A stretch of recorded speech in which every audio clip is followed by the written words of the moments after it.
네, 안녕하세요. 여러분들의 구독과 좋아요로 이 채널이 유지되고 있습니다. 네, 영상 속도는 1.5배를 추천드리는 바이고요. 네, 이번에도 어떤 소식이 나왔는지 같이 한번 내용을 보도록 하겠습니다. 네, 미 연준의 1호 FOMC 회의에서 시장 예상대로 현행 기준금리를 동결을 했는데 시장은 다르게 아래쪽으로 하방으로 갔죠. 그 이유는 그 뒤에 가서도 설명이 되어져 있는데 간단하게 이야기를 하면 우리 금리 인상 그대로 할 거고 생각보다 더 강하게 할 수 있다.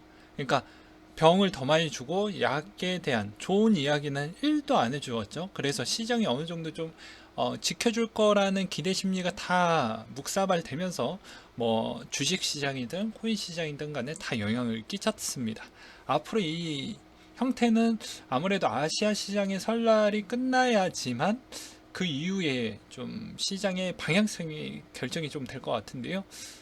그 전에 설날 시즌에 아무리 반등이 나왔다고 해도 그때 거래량이 확 죽어버리기 때문에 웬만하면 그때도 좀 더 모니터링만 하시는 걸 일단은 추천드리겠습니다. 그리고 저도 계속 모니터링으로만 접근을 할 생각만 가지고 있어요. 파월의 연준 의장이 고용시장에 위협하지 않고 금리 인상할 수 있다라는 여지가 있다라고 또 발언을 했습니다. 왜냐하면 본인이 생각했던 대로 고용시장 안정됐고 물가도 어느 정도 되었기 때문에 우리는 이제 해당의 조건이 다 만족이 했으니 그대로 진행을 할 거다. 근데 여기에서 이제 주어진 카드는 딱 두 가지밖에 없죠. 어, 더 세게 할 거냐, 최강으로 세게 할 거냐. 둘 중에 하나인 거예요. 그러니까 우리한테 시장에 미치는 영향은 어, 곧바로 받아들였죠. 네, 이게 별로 좋은 이야기가 나오진 않을 것 같구나. 한동안 또 그렇게 흘러갈 것 같구나. 라고 생각을 하는 것 같습니다. 그리고 IMF가 연준의 금리 인상이 신흥국 리스크로 작용한다라고 또 발언을 하기도 했었고요. 왜 그러냐면 통화정책 변화는 글로벌 금융 상황에 영향을 미치는 주요 요인 중에 하나이기 때문에 단기 달러 자금이 많이 빌린 나라에서 통화 가치가 하락하면서 경제 성장에 악영향을 받을 수 있다. 그래서 스테이블 코인 쪽으로 많이 가는데 스테이블 코인에 따른 규제 조사를 아마 3, 4월 안에는 무조건 진행을 할 것입니다. 그때 또 시장이 버텨줄지 전 좀 아이러니해요. 그래서 여러분들 그것도 좀 조심해 볼 필요성이 있을 것 같고요. 왜냐면 자 생각을 해보십시오. 신흥국들의 화폐를 신뢰하지 못하니까 신뢰할 수 있을 만한 공간으로 당연히 대피하는 건 맞겠죠. 근데 자국의 어떻게 보면 통화에서 달러를 갖고 있는 비축량이 없으면 자연적인 현상으로 스테이블 코인 쪽으로 찾게 될 텐데 스테이블 코인 부분 또한 약간의 보호 체계망으로도 떻게 보면 관리 대상으로 그렇게 좀 조사를 하고 규제를 한다고 하면 별로 좋지 않을 거라는 것이죠. 일시적으로. 그래서 그것은 어느 정도 감안하고 좀 봐야 되지 않겠냐라는 생각도 갖고 있습니다. 그 충격도 우리는 좀 이겨내야 될 것 같고요. 달러의 인덱스 추이는 96.51을 기록을 하고 있다고 하는데 1월 FOMC 회의에서 연준이 조만간 기준금리를 인상할 것을 시사하고 금리 인상 이후 대차 대조표 축소가 있을 것이라는 언급하는 등 아주 매파적인 색채가 너무 짙었죠. 그래서 그 영향으로 달러 인덱스는 좋게 마감을 보여주었다라는 것과 금 가격 추이는 온스당 1829달러 선에 마감을 보여주었다고 하는데요. 1월에 FOMC 회의에서 곧 금리를 올리기 적절한 시기가 올 것이라고 언급을 했으며 3월 금리 인상 사한 점이 상승 요인으로 작용을 했다라는 것과 유가는 배럴당 87달러 선에 마감을 보여주었다고 합니다. 주간 원유 재고 증가에도 불구하고 러시아 우크라이나 침공 가능성이 고조되고 있다라는 게 계속 유지가 되고 있다라는 내용으로 계속 버텨주고 있다라고 하네요. 아무래도 유가가 생각보다 너무 높습니다. 그러니까 인플레 부분에 따라서 야 우리가 좀 더 강하게 할까 아니면 최강으로 좀 더 싸질러서 진행을 해야 될까 이것에 생각보다 어, 둘 중에 하나 쪽으로 좀 가다 보니까 우리 입장에서는 별로 좋지 못한 거예요. 오히려 어떻게 보면 유가가 좀 더 가격이 저렴했으면 그렇게까지 좀 보통으로도 갈 수가 있겠는데 지금의 카드는 그런 것까지는 고려하지 않는 것 같습니다. 그 다음으로 마이크로스트래티지가 비트코인 계속 매입할 것이다 라고 또 기사가 나온 게 있는데요. 25일 기준으로 나왔던 기사인데, 최고 재무 책임자가 비트코인 관련한 우리의 전략은 매수해서 보유하는 것이라고, 이 때문에 현금 흐름에 접근하거나 증자할 방법을 찾는 선에서 계속해서 비트코인에 투자할 것이라고 밝혔습니다. 근데 현금 흐름이 이제는 좀 여유가 없을 텐데, 재무제표 보니까 좀 여유가 없을 텐데 이것을 어떻게 할 것인지 좀 갸우뚱합니다. 일단은. 그리고 비싸움에 지금 심각한 상황이 있다. 닉네임 월미도 개고기 김님이 올려주셨던 내용인데요. 해당 공지에서도 보게 되면 보실 수가 있어요. 해외 거래소 주소 등록 정책 변경 1월 26일 15시 30분부터라고 해서 자금 세탁 방지 위험성 평가 때문에 그렇하다. 심사 완료 9개 거래소만 출금 주소 등록 허용이 가능하다라고 해서 코인베이스, 크라켄, 코인체크, 뭐 비트풀 라이어, 바이비트, 제미니 뭐 이렇게 있는데, 되게 웃긴 건 바이낸스가 빠졌어요. 그러니까 웃긴 건 여기 빼놓고는 안 돼요. 주소 등록이 안 된다라고 써져 있습니다. 안 된다라고. 네. 그러니까 비썸 쓰시는 분들은 참고하셨으면 좋겠어요. 이게 생각보다 논란의 여지가 클 텐데 좀 그러합니다. 네. 이 말의 의미는 또 다르게 본다라고 하면, 이제 뭐 클립이나 이런 것도 안 되지 않을까라는 생각이 들어요. 만약에 된다라고 하면 댓글로 좀 남겨주셨으면 감사하겠습니다. 그리고 이더리움 하락 원인 비트코인과 연동되고 있다 라고 해서 닉네임 코인 변방의 오랑캐님께서 남겨주셨던 내용을 기반으로 좀 설명을 드리도록 하겠습니다. 네, 이더리움 12% 하락의 원인은 비트코인 8% 하락하면서 암호화폐 안전한 비트코인의 자금이 몰리며 비트코인 도미넌스가 상승을 보여주었고, 비트코인 하락과 도미넌스 상승에 투자자들이 이더리움 숏 포지션에 공격적으로 취했고, 예상 레버리지 비율이 순식간에 상승을 보여주었다. 거래소 입금량이 탑 10의 급락 이후 급증을 보여주었고, 입금량 탑 10은 거래소 지갑으로 입금한 거래 중 상위 10개 코인 입금량의 총 합으로 값이 높을수록 한 번에 많은 양을 입금한 투자자들이 많다라는 걸 확인해 볼 수가 있게 되겠다. 그래서 도미넌스 추이를 보게 되면은, 도미넌스 상태를 보게 되면 매우 주관적으로 좀 설명을 드리도록 하겠는데요. 아무래도 이제부터 도미넌스는 계속 올라가지 않을까라고 생각이 듭니다. 이 말의 의미는 알트코인 측면으로는 별로 좋지 못한다라고도 볼 수도 있겠죠. 그래서 오히려 추세적으로 보았을 때 또한 도미넌스는 계속 올라가고 있는 실정이다. 즉 이제부터 알트코인 부분이 조금은 어떻게 흘러갈지, 급락이 나와도 이제 이상하지 않는 부분으로 좀 볼 필요성이 있겠다라고도 저는 설명을 좀 드리도록 하겠고요. 비트코인 광부 출금 그래프로 본 코인의 방향이라고 해서 또 미래가격 예언가님께서 올려주셨던 내용인데요. 이 내용도 좀 괜찮아서 한번 가지고 와봤습니다. 일단 보게 되면 차트 설명, 채굴자들이 최근 1년 출금량 대비 출금량을 나타내는 값으로 높은 값을 채굴자들이 평소보다 많은 코인을 출금하고 있음을 나타내는 부분이다. 채굴자들이 동시에 많은 공급량을 거래소에서 매도할 경우 하락 리스크로 작용할 수 있다 라고 되어져 있죠. 1번 파란색 그래프가 상승 내내 떡상하다가 28K 찍고 저점으로 내려오고 횡보 중이다. 이 파란색 부분을 이야기를 하는 것이죠. 2017년도 때 파란색 그래프가 상승 내내 떡상하다가 18년도 6K 찍고 저점 지역으로 내려왔으며, 18년도 파란색 그래프가 횡보할 때 3K까지 지옥을 갔던 부분이 있었다. 결론은 현재도 파란색 그래프가 28K 하락 이후 횡보 중이며 28K 기준 반토막이 되면 최소 14K까지 관측이 가능하다. 마지막 4주년 사이클 분석과 가격 흐름까지 일치했던 부분이 좀 있었다 라는 이야기를 좀 해주었기 때문에 이분의 의미에 대한 데이터 값도 어느 정도 저는 좀 공감을 하는 부분입니다. 뭐 이렇게도 해석을 해볼 수도 있겠구나라는 점이죠.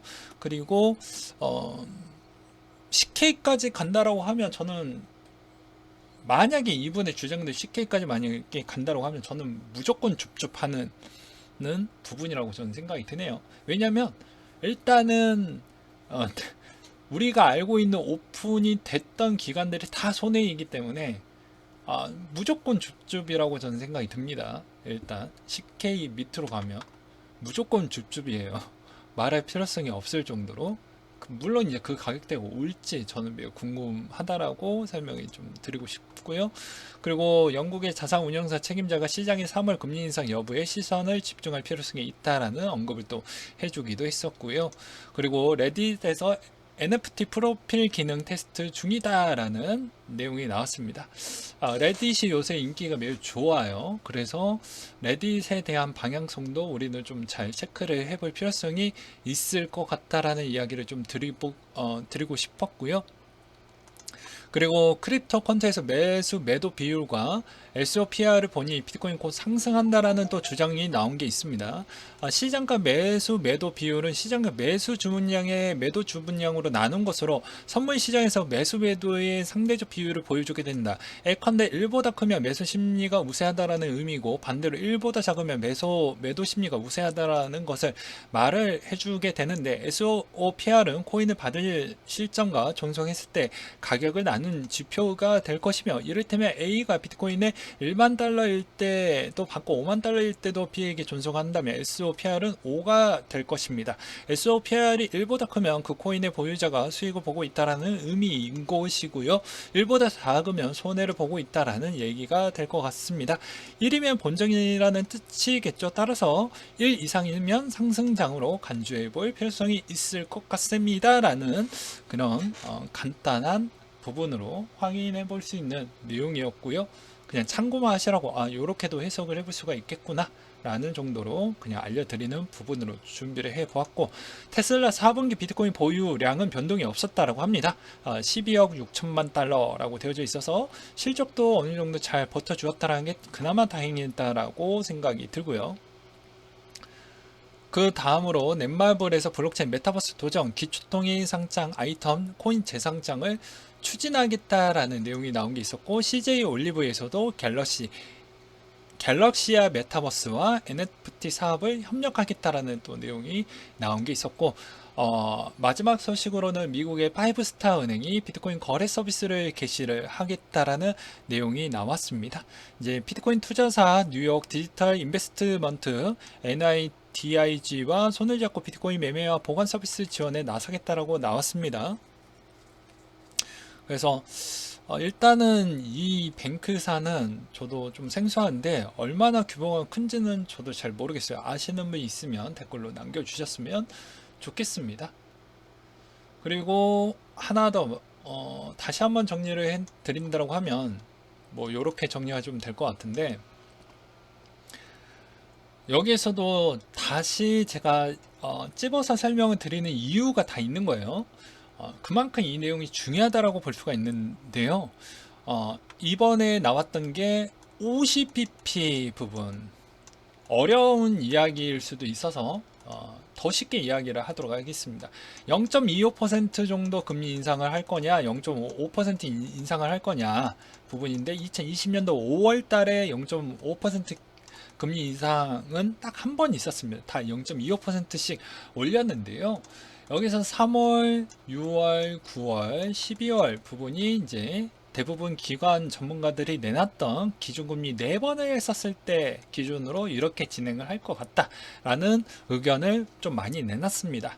근데 이제 연준이 얘기했던 거는 아까도 이야기를 했듯이 우리는 얄짤없이 일단 인플레 를 어떻게 해서든 잡겠다라는 게 기준점이기 때문에 쉽지 않을 것 같고요. 여기에서 이제 5월과 7월 달 부분에 있는데, 여러분들 첫 번째 기준금리 인상 기준으로 뭐 그 전에 좀 더 폭락세가 더 크면 그 기준의 전과 후 부분으로 인해서 접근을 하려고 하는 전략을 명확하게 잡고 베팅을 할 체력을 좀 갖고 계셔야 될 것 같고요. 두 번째로는 5월 달에 이제 그만큼 긴축의 강도가 더욱더 세질 것입니다. 대차 대조표를 뭐 축소를 할 수 있는 카드를 하나 쓸 수가 있겠고요. 오히려 이제 금리를 4번 올릴 수 있는 부분도 있겠지만, 오히려 뭐 5월 달에 추가적으로 금리 인상을 할 수 있는 카드를 꺼낼 수도 있기 때문에, 이거에 따른 변수로 두 번째에 있는 5월 달에 FOMC 회의 때도 많이 흔들릴 수가 있어요. 그래서 웬만하면 가장 중요한, 우리가 수익을 챙겨 먹을 수 있는 가장 중요한 부분은 상반기에 거의 다 결정이 될 것 같습니다. 하반기는 그렇게 저는 걱정이 되지 않을 것 같아요. 왜냐면 여러분 간단하게 한번 설명을 드릴게요. 여러분들이 회사 사장님한테 보고를 드려야 돼.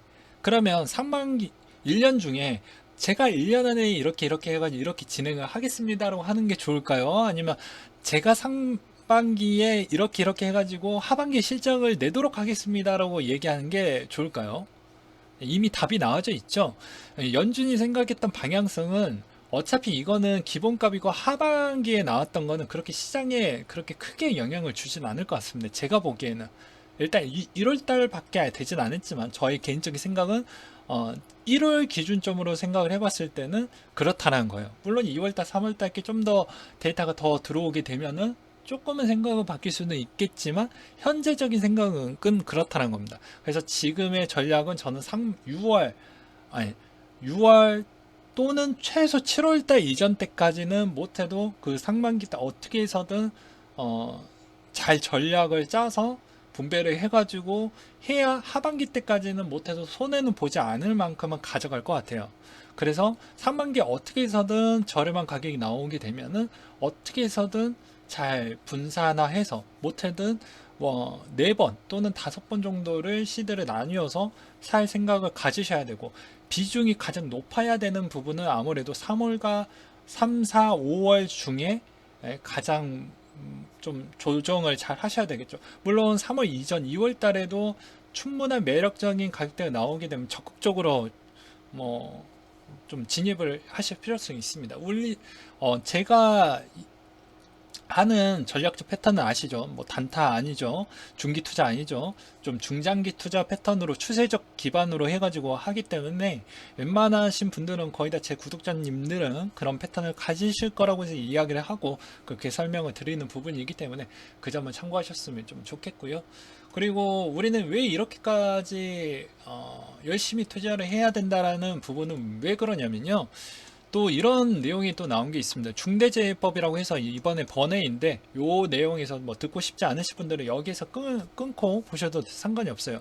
근데 중대재해법이 순기능도 있고 역기능이 있습니다. 모든 정책은 있는데 이 법안이 대충 맞는 것 같아요. 왜 그러냐면 안전 의무 위반으로 인명피해 발생 시 사업주 처벌, 사업주가 계속 빠져나가니까 이것으로 인해서 한 명만 사망을 해도 너도 이제 형사처벌, 벌금은 기본인 거고 형사처벌 일단은 무조건 들어가게 되어져 있는데, 이렇게 보면은 되게 모양새가 좋아요. 그냥 겉으로 보기에는.